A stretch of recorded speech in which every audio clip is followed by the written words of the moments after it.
ሰላም ጤና ይስጥልኝ ውድ የተከበራችሁ ቤተሰቦቼ፣ ሰላም ለእናንተ ይሁን እያልኩኝ ቀጣዩን መረጃ ይዤ ቀርብ ያለው እስከ ፍጻሜው አብረን እንቆይ። በአዲስ አበባ የባላደራ ምክር ቤት ለጥቅምት 2 ይዞት የነበረው ህዝባዊ ሰልፍ ቅስቀሳ ጋር በተያያዘ አባላቶቻቸው መታሰራቸውን የአዲስ አበባ ባላደራ ምክር ቤት ሊቀመንበር እስክንድር ነጋ ገልጿል። በትናንትናው ዕለት ለሰላማዊ ሰልፍ ቅስቀሳ በወጡበት ወቅት ሁከት ፈጥራቸዋል በሚል በቁጥጥር ስር ከዋሉት መካከል አንዱ መሆኑን በባላደራ ምክር ቤት የጉለሌ አስተባባሪ እንዲሁም የሰልፉ አስተባባሪ የሆነው ናትናኤል ያለም ዘውዱ ነበር። ናትናኤል በቁጥጥር ስር የዋለው በትናንትናው ዕለት ጠዋት 4 ሰዓት ላይ ፒያሳ አካባቢ ሲሆን ሌሎች ደግሞ ከመኖሪያ ቤታቸው እንዲሁም ከተለያዩ ስፍራዎች ተወስደው ለእስር እንደተዳረጉ ናትናኤል ያስረዳል። በተያዙበትም ወቅት እንደሚፈለጉና ህገወጥ ቅስቀሳዎችን እያደረጉ መሆናቸውን ኃላፊውን ማናገር አለባችሁ ብለው ቢወስዷቸውም ስልካቸው እንዳቆሟቸው ይናገራል። ህጋዊ ሰልፍ ነው፣ መንግስት እውቅና የሰጠው ሰልፍ ነው ቢሉም ተሰሚነትን እንዳላገኙና ከላይ ትዕዛዙም እስኪመጣ ጠብቁ መባላቸውን አስረድተዋል። ናትናኤል የሰልፉ አስተባባሪ በመሆን ለብቻው ተለይቶ እንደተጠየቀና አዲስ አበባ ፖሊስ ሰልፉን ከልክሎታል፣ ቅስቀሳ ማድረግም አትችልም መባሉን ያስረዳል።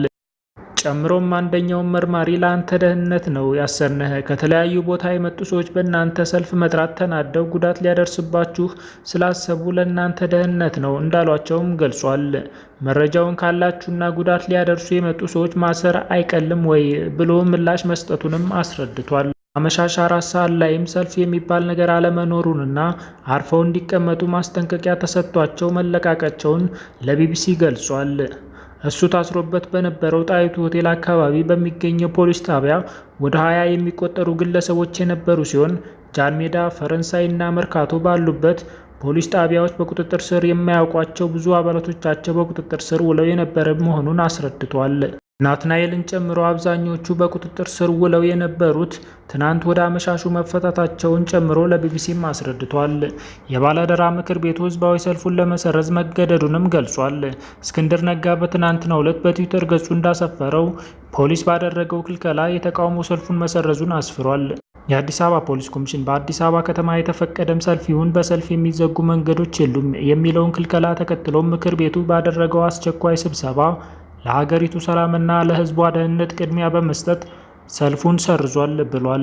የባላደራው ምክር ቤት ከጥቂት ቀናት በፊት በሰጡት መግለጫ ህጋዊ መስፈርቶችን አሟልተው ለአዲስ አበባ መስተዳድር ጥያቄ ማቅረባቸውንና መከልከሉንም መፈቀዱንም እንዳልተገለጸላቸው ተናግረው የነበሩት ጋዜጠኛ እስክንድር ነጋ ነገር ግን ህጉ እንደተፈቀደ ለማሳወቅ አያስገድድም በማለት ዝም በማለታቸው እንደተፈቀደልን ይቆጠራል ብለውም ነበር።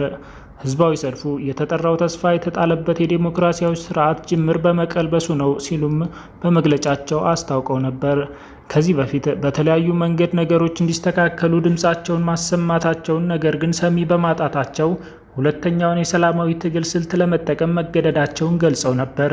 በዚህም መፍትሄ ካላገኙ በቀጣይ መንግስትን ወደሚያስገድዱበት የስራ ማቆምና ሌሎች የትግል ስልቶች ለመግባት እንደሚገደዱም በመግለጫቸው ላይ መናገራቸው የሚታወስ ነው። እሱም በተመለከተ የአዲስ አበባ ፖሊስ ኮሚሽን የህዝብ ግንኙነት ኃላፊ ኮማንደር ፋሲካው ፋንታ ጋር በተደጋጋሚ ስልክ ብንደውልም ምላሽ ማግኘት አልቻልንም ብሏል ቢቢሲ።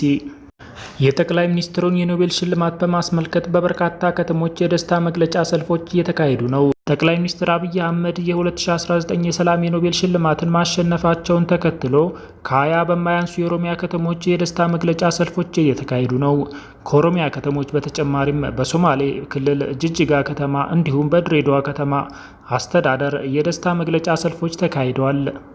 የኦሮሚያ ዲሞክራቲክ ፓርቲ ማዕከላዊ ጽህፈት ቤት ኃላፊ የሆኑት አቶ አዲሱ አረጋ በፌስቡክ ገጻቸው ላይ በ19 ከተሞች የተደረጉ የሚገኙ ሰልፎችን ምስል አውጥተዋል። የደስታ መግለጫ ሰልፎች እየተካሄዱ ከሚገኙባቸው ከተሞች መካከል ወሊሶ፣ ጅማ፣ አጋሮ፣ በደሌ፣ መቱ፣ ጊንጫ፣ አምቦ፣ ነቀምቴ፣ አዳማ፣ ዱከም፣ ባቱ፣ ሻሸመኔ፣ ጉጂ፣ ነገሌ ቦረና፣ ቡሌ ሆራ፣ ሱሉልታ፣ ለገጣፎ፣ ለገዳዲ፣ ፍቼ እንዲሁም በምዕራብና በምስራቅ ሐረርጌ ውስጥ በሚገኙ በርካታ ከተሞችም የድጋፍ ሰልፎች ተካሂደዋል። አርብ ዕለት ጠቅላይ ሚኒስትር አብይ የኖቤል ሰላም ሽልማትን እንዳሸነፉ ከተሰማ በኋላ ለድጋፍ ሰልፎች በማህበራዊ ሚዲያዎች ላይ ጥሪ ሲደረጉ ነበር።